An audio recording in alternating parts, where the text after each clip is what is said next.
കേന്ദ്രാനുമതിക്കായി railway ബോർഡിന് മുമ്പാകെ കെ-റെയിൽ സമർപ്പിച്ചിരിക്കുന്ന രേഖകൾ പലതും കൃത്രിമമായി ചമച്ചതാണ് എന്ന ഗുരുതരമായിട്ടുള്ള ആരോപണം ഉന്നയിച്ചിരിക്കുകയാണ് മുൻ ചീഫ് എഞ്ചിനീയർ റെയിൽവേ ആയിട്ടുള്ള അലോക് കുമാർ വർമ്മ. സിൽവർ ലൈനിന്റെ പ്രാഥമിക സാധ്യതാ പഠന റിപ്പോർട്ട് സിസ്ട്രയ്ക്ക് വേണ്ടി തയ്യാറാക്കിയത് അലോക് കുമാറിന്റെ നേതൃത്വത്തിലായിരുന്നു.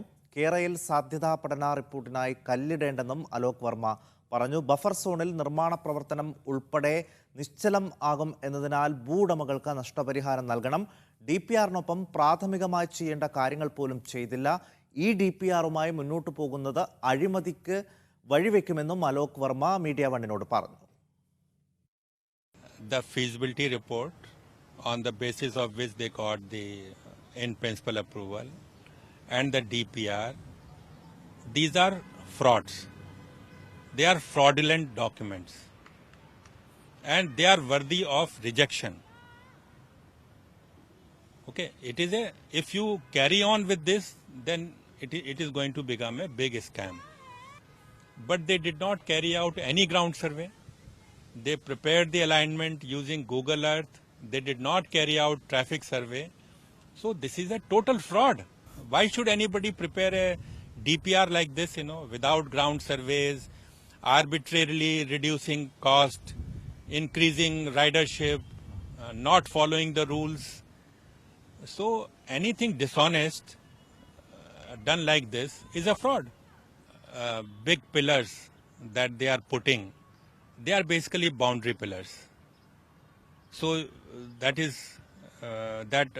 a unnecessary wastage of public money and it is not required. What you should do is you should first mark the alignment on the ground. KRDCL should mark the alignment on the ground with small pegs, just 6 inches to 12 inches high.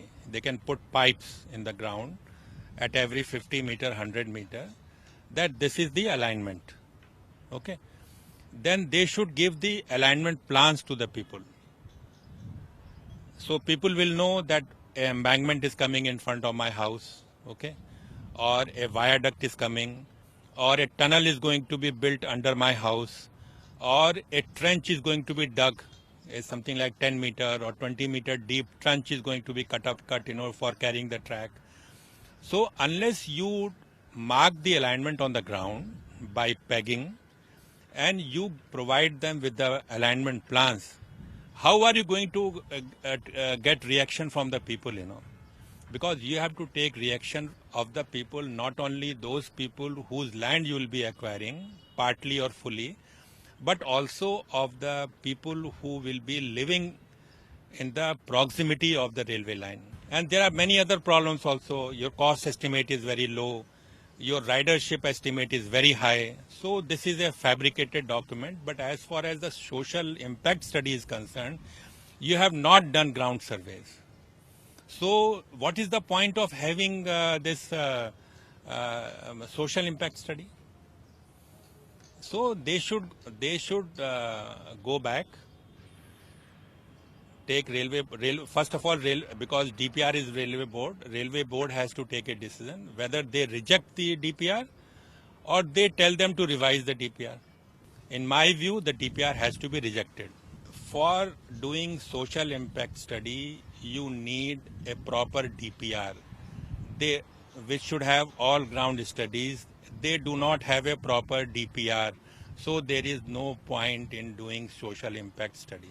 Your DPR is an incomplete document. Your DPR should be complete. It should have all necessary ground surveys. Then only you should go and flood studies and geological studies, environmental impact studies. Only then you should go for social impact study. Ground studies are highly incomplete.